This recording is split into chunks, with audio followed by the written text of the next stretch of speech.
नमस्कार दोस्तों, आप सभी का स्वागत है हमारे चैनल गवर्नमेंट एग्ज़ाम स्टडी में। दोस्तों, जैसा कि हमने इलाहाबाद हाई कोर्ट के एआरओ के पेपर के 50 प्रश्न हम ऑलरेडी डिस्कस कर चुके हैं।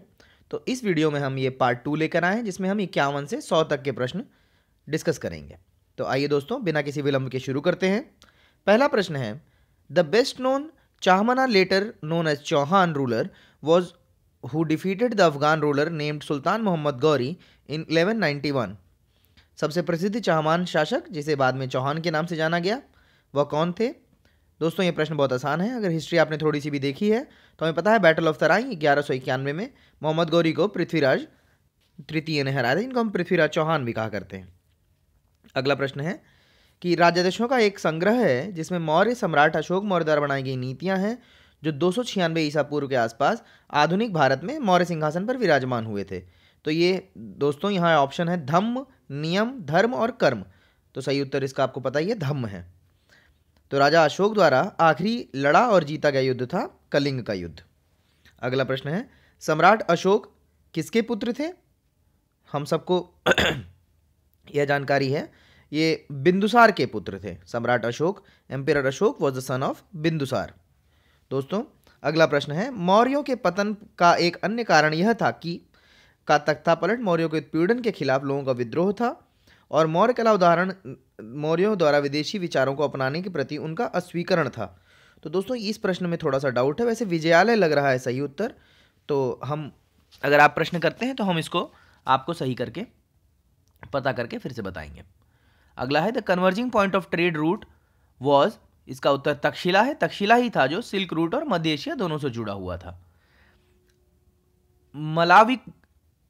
Malavika ग्निमित्रम refers to Sungas as Brahmans belonging to, दोस्तों इसका उत्तर कश्यप गोत्र है। कश्यप गोत्र के बाद ब्राह्मण की बात हो गई थी। अगला प्रश्न है, दिल्ली पहली बार तोमर राजपूतों के अधीन एक साम्राज्य की राजधानी बनी थी। तोमर राजपूतों के अधीन साम्राज्य की राजधानी बनी थी। अगला प्रश्न है, सातवाहन साम्राज्य की सरकार पारंपरिक आधार पर संगठित थी जिसे साम्राज्य में जनपदों में बांटा हुआ था और इसी तरह जनपद जो थे वो आहारा में उपविभाजित थे। दोस्तों देखिए, हिस्ट्री के कई सारे प्रश्न ऐसे आए हैं जो लगातार किसी टॉपिक से आते चले गए हैं। जैसे यहाँ पर अशोक और मौर्य के काफ़ी सारे प्रश्न आए हैं। यहाँ पर भी देखिए, सातवाहन राज में आपके लगातार जिसने भी ये प्रश्न पत्र बनाया है उसने बहुत मेहनत नहीं की है, उसने एक टॉपिक उठाया है और लगातार उसके प्रश्न बना दिए हैं। अगला प्रश्न है, बड़ी मात्रा में सल्फ्यूरिक एसिड का उपयोग किस तरह के उर्वरक में किया जाता है? दोस्तों, फॉस्फेट उर्वरक 50% से ज़्यादा सल्फ्यूरिक एसिड का उपयोग इसमें किया जाता है। तो अगला प्रश्न है, केंद्र सरकार की कौन सी संस्था भारत में कृषि शिक्षा और अनुसंधान के समन्वय के लिए उत्तरदायी है? दोस्तों, ये ICAR है, Indian council of agriculture research. ये है ICAR। RBI का प्रिंटिंग प्रेस सबको पता है, मध्य प्रदेश देवास में है। यहाँ पर अंतर्राष्ट्रीय व्यापार के संबंध में देश या कंपनी द्वारा एक उत्पाद का उस मूल्य पर निर्यात करना है जो विदेशी बाजार में घरेलू बाजार में लगाए गए मूल्य से कम है। तो अगर हम घरेलू बाजार में लगाए गए मूल्य से कम में किसी चीज़ को बेच रहे हैं विदेशी बाजार में, तो जाहिर सी बात है उस चीज़ को हम डंप कर रहे हैं। हमारे काम की ज़्यादा नहीं रह गई, इसलिए हम उसको डंप कर रहे हैं। अगला, अक्टूबर 2018 में बीमा क्षेत्र में दोस्तों 49% FDI लागू हुई है। MRI का मैग्नेटिक इंक कैरेक्टर रिकग्निशन है। दोस्तों, अगला प्रश्न जो है यह थोड़ा सा संशय पैदा कर रहा है। इसमें पूछा है, भारत का एक राष्ट्रीयकृत बैंक है। तो दोस्तों, IDBI और कैनरा, ये दोनों बैंक आपको याद होंगे कि भारत के राष्ट्रीयकृत बैंक है। HDFC और एक्सिस जो है ये प्राइवेट बैंक है और कैनरा और IDBI दोनों ही अपने राष्ट्रीयकृत बैंक हैं। तो हो सकता है दोस्तों बहुविकल्प ये सही हैं, तो हो सकता है कि इस प्रश्न को खारिज कर दिया जाए। अगला, संगमरमर के लिए आपको पता ही होगा, संगमरमर के लिए मकराना की खानें बहुत प्रसिद्ध हैं। ये अगला प्रश्न जो है दोस्तों, ये रॉयल कमीशन ऑफ एग्रीकल्चर के बारे में पूछा गया था। तो रॉयल कमीशन ऑफ एग्रीकल्चर 1926 में बनी थी और 1928 में इसकी रिपोर्ट प्रस्तुत हुई थी। अगला प्रश्न है, किस वर्ष में राष्ट्रीय किसान आयोग की स्थापना की? तो MS स्वामीनाथन के अंडर 2004 में राष्ट्रीय किसान आयोग की स्थापना की गई। दोस्तों, ये प्रश्न जैसे इस तरह के प्रश्न आते हैं, फैक्चुअल आते हैं, तो जानिए कि अगर नेगेटिव मार्किंग है तो इन्हें अटेम्प्ट ना करिए, अगर नहीं आता है तो इसे ना अटेम्प्ट करिए, क्योंकि फैक्चुअल क्वेश्चन तो ऐसा है कि वो या तो सही होगा, फैक्ट अगर आपको पता है तो सही होगा, वरना गलत होने के चांसेस बहुत ज़्यादा रहते हैं। और ऐसे कॉन्सेप्ट के कोई क्वेश्चन है तो कॉन्सेप्ट आप समझ के वहाँ पर सही कर सकते हैं। जैसे ये सीधे सीधे फैक्चुअल क्वेश्चन है, किस वर्ष में शुरू हुआ था, तो फैक्ट अगर आपको याद है कि 2004 में शुरू हुआ तो आपका प्रश्न सही हो सकता है, वरना आपको नहीं याद है तो आप फिर तुक्का भिड़ाएंगे। यहाँ पर खैर नेगेटिव मार्किंग नहीं थी तो यहाँ भिड़ा सकते हैं आप तुक्का। अगला प्रश्न है कि फ्रांसीसी क्रांति के नारा स्वतंत्रता, समानता और भाईचारा, लिबर्टी, इक्वालिटी एंड फ्रेटर्निटी। दोस्तों इस नारे को हमारे देश के प्रियम्बल में भी यूज़ किया गया है। हमारे देश के जो प्रियम्बल है, भूमिका जो है हमारे कॉन्स्टिट्यूशन की, उसमें भी यूज़ किया गया है। अगला प्रश्न, ए.ओ. ह्यूम, हमें पता है 1885 में इन्होंने इंडियन नेशनल कांग्रेस का वो किया था, फाउंड किया था। फिर लॉर्ड कर्जन 1904 में, लॉर्ड कर्जन ही थे ये बंगाल विभाजन के लिए भी जिम्मेदार माने जाते हैं। 1904 में इन्होंने इंडियन यूनिवर्सिटी एक्ट को पास किया था, जिसमें बहुत कड़े नियंत्रण इन्होंने लागू किए थे लोगों पर। वो अपने ब्रिटिश सरकार के खिलाफ कुछ बोल नहीं सकते थे, लिख नहीं सकते थे, तो ये इंडियन यूनिवर्सिटीज एक्ट उन्होंने वहाँ पर लागू किया था। दोस्तों अगला प्रश्न बहुत आसान है। स्वदेशी का अर्थ है हमारे देश में हमारे लोगों द्वारा बनाया गया, और it was dash who realize the importance of boycott as a weapon that could be use to paralyse the whole British administrative machinery in India. तो दोस्तों बाल गंगाधर तिलक वह व्यक्ति थे। दोस्तों इनका बहुत महत्वपूर्ण रोल रहा है भारत की आज़ादी में। बाल गंगाधर तिलक ये वह व्यक्ति थे जिन्होंने बहिष्कार के महत्व को महसूस किया था। अगला प्रश्न है, कट्टरपंथी समूह के नेता, तो आपको पता है लाल बाल पाल, लाला लाजपत राय, बाल गंगाधर तिलक और बिपिन चंद्र पाल। दोस्तों नेशनल मूवमेंट से थोड़े आसान क्वेश्चन आए हैं यहाँ पर। स्वराज हमारा जन्मसिद्ध अधिकार है और हम इसे लेकर रहेंगे, ये भी बाल गंगाधर तिलक का ही। तो देखिए यहाँ भी एक टॉपिक उठा लिया बाल गंगाधर तिलक और उन्हीं से पूछे जा रहे हैं क्वेश्चन।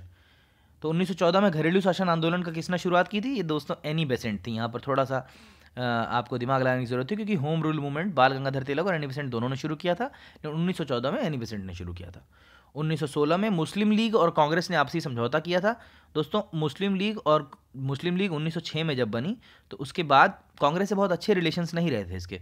तो 1916 में आके जब इनको यह पता चला कि हमें ब्रिटिश सरकार के खिलाफ साथ मिलकर लड़ना है, उसके बाद आपका खलीफा के खिलाफ टर्की में भी कुछ दिक्कतें हुई थी, जिसकी वजह से नॉन कॉपरेशन मूवमेंट भी शुरू हुआ था।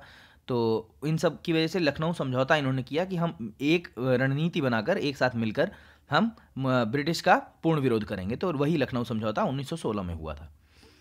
30 दिसंबर 1906 को, अभी मैंने बताया आपको, 1906 में आपकी ऑल इंडिया मुस्लिम लीग बनी थी। अगला प्रश्न है, मॉन्टेग चेम्सफोर्ड रिफॉर्म, इसको हम अंग्रेजी में कहते हैं डायरकी। डायरकी को ही हम वो दोहरी सरकार या डुअल गवर्नमेंट कहते हैं, डायरकी, द्विशासन। दोस्तों अगले प्रश्न आप ऑप्शंस देखिए, इसमें मतलब इस तरह के ऑप्शंस देने का क्या मतलब है। ऑप्शन आपने दिया, रॉयलेट एक्ट के खिलाफ शांतिपूर्ण विरोध के लिए 13 अप्रैल सन 1919 को बैसाखी मेले में अवसर पर लोग क्या बंगाल पर इकट्ठा हुए, प्रथम विश्व युद्ध पर इकट्ठा हुए, खलीफा, ये क्या प्रश्न उत्तर आपने ऑप्शन बनाया? कम से कम ऑप्शन तो इनको सीरियसली बनाने चाहिए थे। जलियांवाला बाग इसका उत्तर है। अगला प्रश्न है, उच्च न्यायालय के न्यायाधीश के पद पर नियुक्ति के लिए एक वकील के लिए पेशेवर अभ्यास की न्यूनतम आयु की अवधि कितनी है? 10 वर्ष। 2014 में आपको पता है सबसे ज़्यादा लोकसभा सीटें उत्तर प्रदेश में थीं, और उत्तर प्रदेश को माना जाता है कि लोकसभा सीटों में अगर इसको कोई पार्टी ज़्यादा सीटें यहाँ से लाती है, मतलब जितनी ज़्यादा सीटें यहाँ से ला पाती है, उसका सेंटर में सरकार बनाने का, केंद्र में सरकार बनाने का जो दावा है वो बहुत मजबूत हो जाता है। अगला प्रश्न है, खान सुरक्षा विभाग भारत के किस केंद्रीय मंत्रालय, देखिए यहाँ दोस्तों खान मंत्रालय दिया हुआ है, इससे कई सारे अभ्यर्थी कंफ्यूज होंगे, लेकिन खान सुरक्षा विभाग की बात हो रही है यहाँ पर। खान सुरक्षा में आप किसकी बात करेंगे? श्रमिकों की, जो वहाँ काम करते हैं, जो मजदूर वहाँ काम करते हैं। तो हम किस में यहाँ पे आएंगे? Ministry of labour and employment पे। अगला प्रश्न है, 2018 में किस योजना के जरिए भारत में बीमा की राष्ट्रीय स्वास्थ्य सुरक्षा की शुरुआत की गई? तो दोस्तों इसका उत्तर है आयुष्मान भारत। अगला प्रश्न है, इनमें से कौन आरबीआई की अनुषंगी है? दोस्तों इसका नेशनल हाउसिंग बैंक है। कई लोग सिडबी सोच रहे थे, पर सिडबी इसका उत्तर नहीं है, नेशनल हाउसिंग बैंक इसका उत्तर है। दोस्तों अगला प्रश्न है, in India the social entrepreneur award 2018 was conferred to, तो इसका उत्तर प्रेमा गोपालन है। प्रेमा गोपालन जी को सामाजिक उद्यमी पुरस्कार 2018 मिला था। करंट के क्वेश्चन जो है बहुत टिपिकल क्वेश्चन नहीं है, बहुत सिंपल ऐसे क्वेश्चन है जो आप थोड़ा भी करंट अगर ध्यान दे रहे होंगे तो करंट से आप क्वेश्चन कर लेंगे।